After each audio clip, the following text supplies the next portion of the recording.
Il était une fois Sigourney Weaver.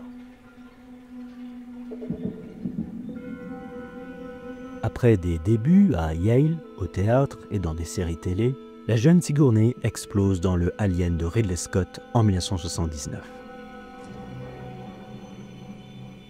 Cette très calme ouverture, pleine d'incertitudes, typographiée par les frères Greenberg, révolutionne l'entrée en matière de SF, souvent jusque-là tonitruante. Une intro à l'image du rôle principal qui n'incombe pas ici à un héros musclé, mais à une femme, longiligne et maligne, qui prend le temps d'observer.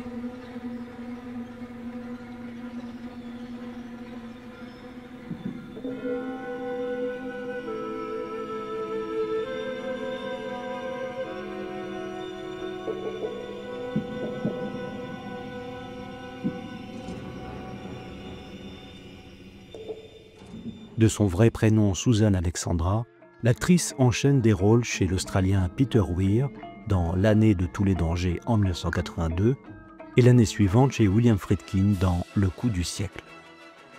Les années 80 pour Sigourney, c'est aussi l'incontournable franchise SOS Fantôme avec son fameux logo designé par Michael C. Gross, par ailleurs peintre et photographe.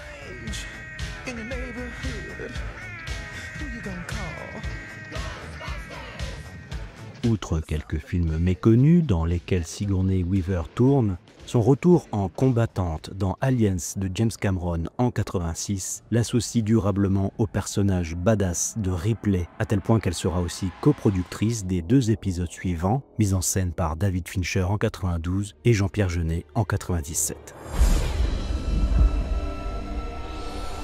À l'aise dans tous les genres et types de rôles, Sigourney Weaver incarne une femme d'affaires cynique dans la comédie sociale Working Girl de Mac Nichols et la primatologue Diane Fossey avec Gorille dans la brume de Michael Apted, où l'actrice nous montre à quel point la frontière entre les animaux et nous est poreuse.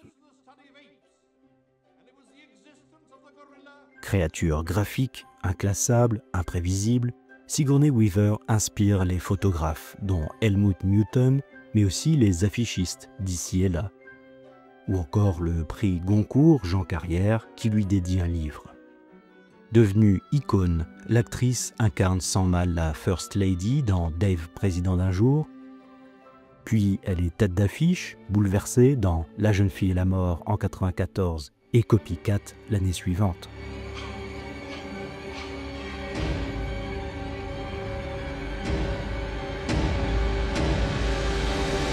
Après une participation remarquée chez le Taïwanais Ang Lee en 97 pour Ice Storm, un premier rôle salué dans A Map of the World aux côtés de Julianne Moore, Sigourney parodie sa propre image de figure SF dans Galaxy Quest en 99, générique de fin compris. Actrice que l'on a longtemps définie comme androgyne à cause de sa haute taille et de sa force physique, elle n'a cessé de résister aux cases identitaires. En dépit de quelques films oubliables dans les années 2000, l'actrice s'amuse à diversifier ses personnages, tour à tour arnaqueuse, cougar ou encore mère de famille. La plupart des génériques de ces films proposent des petites animations récréatives, dont Snowcake,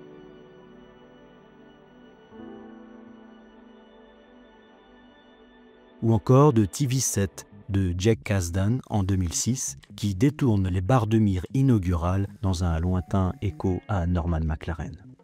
Non crédité au générique d'ouverture de Soyez sympa rembobiné de Michel Gondry, Sigourney réserve la surprise de son apparition à la toute fin du film, elle qui n'aime rien tant que de jouer de petits rôles en dépit de son grand talent. Dans le sillon d'Ernst Schumacher, Small is Beautiful pourrait être le credo de Sigourney Weaver, immense actrice mais sans ego démesuré.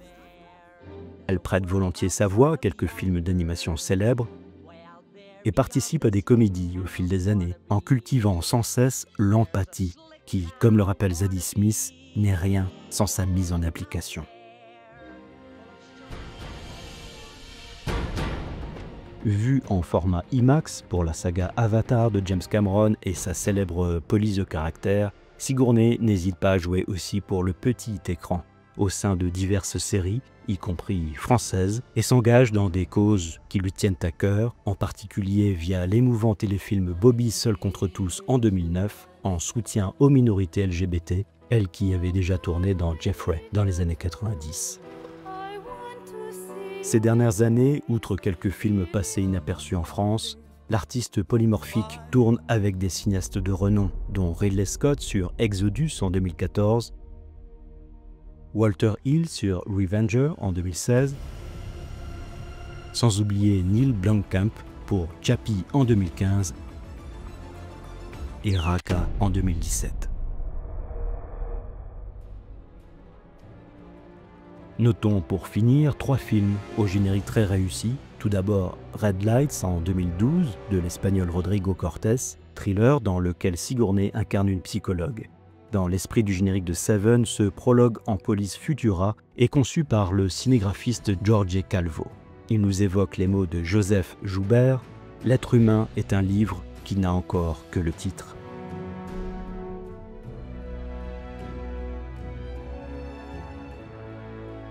Autre belle intro, celle de Master Gardener de Paul Schrader en 2022.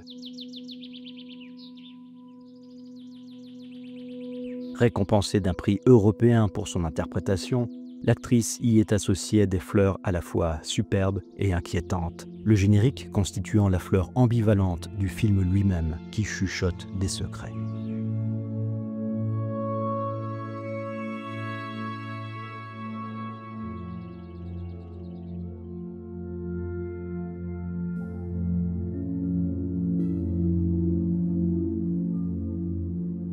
Mais s'il ne fallait retenir qu'un générique avec Sigourney Weaver.